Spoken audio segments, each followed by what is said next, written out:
Hello, my fabulous chemistry students. Video notes number 4, heat equations. I'm going to call this heat equation going forward mcAt. Mass times specific heat times the change in temperature. That delta T, that C, looks like an A kind of with that triangle. So I've just always called it mcAt. Okay? Today we're going to be able to make heat calculations. We're going to apply our new terminology to this new equation and basically just be able to plug and chug out answers. We're going to just basically now assign numbers to the amount of heat that are going on in these heating and cooling curves. What's going on as far as the amount of heat. So let's identify this equation real quick. Heat, again, is my transfer in temperature. It's going to be lost or gained in some amount of heat. So temperature and heat are related, and this change of temperature is what's going to help us find Q and heat. So Q is heat in joules, right? Little j. Sometimes if I divide little j by 1,000, that will give me kilojoules, you'll see. Okay. The mass of the sample is always going to be in grams. The heat capacity we will find specifically for water in table B, and that is 4.18 joules per gram Kelvin. Okay. And our change in temperature is going to be our temperature final minus temperature initial. That'll always give us our delta T. And here's the nice thing that, remember, delta T in Celsius equals delta T in Kelvin. So I don't have to do any major conversions. If you want to try one by chance and change temperatures and convert the initial and final temperature to Kelvin from Celsius and then subtract, you're going to find out the change is exactly the same. And it's beautiful. It makes life a lot easier with these problems. So plug and chug. Here we go. How many joules are absorbed when 50 grams of water, that's going to be important.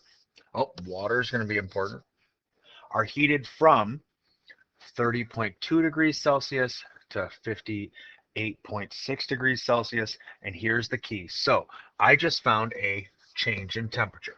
Whenever I find a change in temperature, I need to use mcAt. So Q equals mc delta T. mcAt. And I know I need to use that because I see a change in temperature. So let's start plugging in what we got. How many joules? That in this case is going to be Q. I do not know what that is, so we can call it X as our variable. Gives us a mass of 50 grams in the problem. C. Oh, it doesn't give me C, Mr. Milks. Why don't I have C? Because it says water. And we do know in our reference tables that C is 4.18 joules per gram Kelvin. Okay. And now delta T is going to be our final minus our initial. 58.6 minus 30.2. Do a quick calculation. 58.6 minus 30.2 is 28.4. And remember, I can go right to kelvins now from the Celsius because I did my change in temperature. So the change is going to be the same. So now we get to strictly just plug and chug. So I'm going to take my M and plug it in. I have Q is going to equal 50 grams times 4.18 joules per gram Kelvin times 28.4 kelvins. I'm going to do this just the one time and I won't keep doing it, but you'll see my grams will cancel and my kelvins will cancel. That'll leave me in what I want, joules. So now Q will equal, you plug and chug that into your calculator, give us an answer. Next problem. What is the specific heat of silver? So when they change substances on us, because remember the reference table only gives us the specific heat of water. So when they ask us to solve for specific heat, this is when I can move away from water and into another substance. Okay, I have a mass of 93.9 grams, and here it is, cools from. There is my delta T. So now as soon as I have delta T, I can use Q equals mcAt. Okay, and here's my Q. So let's start setting up what our variables are. Q is a loss of 428. I'm going to put that as a negative 428 joules because I like to complicate things. I have a mass of 93.9 grams. Specific heat of silver, I do not know. I'll put it as an X. And delta T. Initial, final minus initial, I have 196 minus 215. Let me go ahead and calculate that ahead of time. 96 minus 215 is a negative 19. And again, I can go right from Celsius to Kelvins because it's a change in temperature. So that makes life pretty easy. Now we can start plugging everything into our equation. I have negative 428 equals, let me get my joules, 93.9 grams times some specific heat times my negative 19 kelvins. In order to get C by itself, I have to divide both sides by these numbers.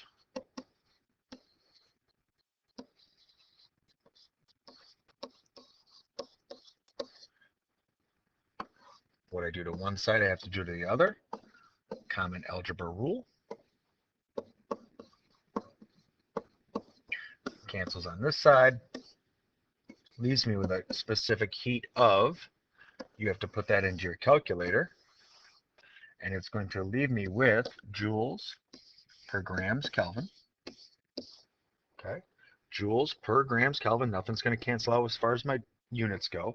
The thing you need to make sure you do is don't forget your negative here when you do negative 428 divided by 93.9 and then press equals. Okay, and then divide it by negative 19. You'll see the two negatives then will cancel out. The only way you can get around that is if you have some sort of a scientific calculator that you can put a parentheses around this whole term. And you can put it in just once. But if you can't put in a parentheses, you got to do it in 2 steps. Okay, guys? All right, number 2. Different format or variation of the same kind of a problem. If I have 100 joules, that's key, are added to 20 grams of water, all key, at 30 degrees Celsius, what will be the final temperature? Ooh, the final temperature. Right off the bat, that final temperature tells me there is a change in T. Whenever there's a change in T, I can use, that's right, mcAt. MC delta T. Let's start defining our variables so we can plug and chug. Q is going to equal 100 joules. Mass, 20 grams. C, because I'm dealing with specifically water, remember they don't have to give this variable to you because you have it in your reference table, 4.18 joules per gram Kelvin. Delta T, I do not know the change in temperature, so that's what I'm going to have to solve for. And then there's one little added wrinkle you'll probably not like too much, but let's see what happens. Q is 100 joules. And that's at 20 grams for my mass times 4.18 for my specific heat times my delta T. To get delta T by itself, I have to divide both sides by 20 times 4.18. I do to one side, of course. Remember, I have to do to the other. That's joules per grams Kelvin. Okay, 20s cancel, 4.18s cancel, and then I have delta T is going to equal this number that you just found. But is delta T the answer? In this case, it's not going to be the final answer because it says what is the final temperature. So if I started at 30 degrees Celsius and I add my delta T to that, how much I changed, I will come up with a final temperature, which is my final answer in this case. So another weird variations where I have to apply mcAt and some tricks with delta T. Last example, temperature of a sample of water. Okay, water, that's key. In the liquid phase is raised by 30 degrees Celsius, raising the temperature, delta T, boom, right off the bat I see it, Q equals MC delta T, there's my mcAt, because I had a change in temperature, by the addition of this many joules. What is the mass of the water? So let's start identifying our variables. Q, 3762 joules. Mass, don't know it, got to solve for it. Specific heat of water, because it's water, I know what it is. It's 4.18 joules per gram Kelvin. And then the delta T. Well, I'm not sure what the original temperature was, and I'm not sure what the final temperature is, but it just tells me that it changed. It raised by 30 degrees Celsius. And I can take 30 degrees Celsius and call that 30 kelvins because that is the change in temperature. That's the shortcut that I hope you enjoy in these particular problems. Now I can start plugging in. I have 307. Oh, too many sevens, Mr. Mooks. 3,762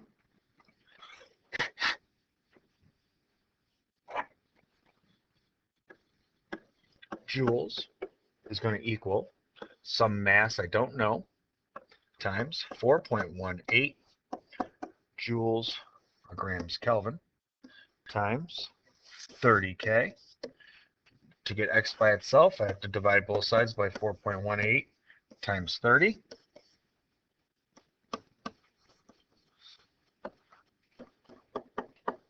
And of course, what I do to one side, again, I still have to do to the other side. Rules of algebra tell me so.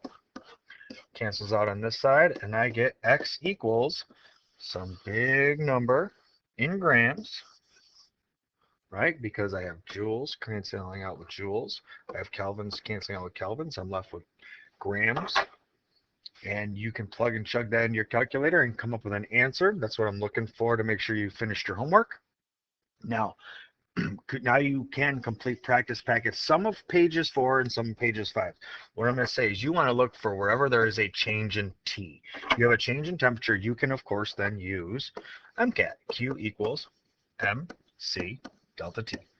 You're looking for that change in T. So on any problem on pages 4 and 5 of the practice packet where there is a change in T, you can now do some practice. See you guys tomorrow in class.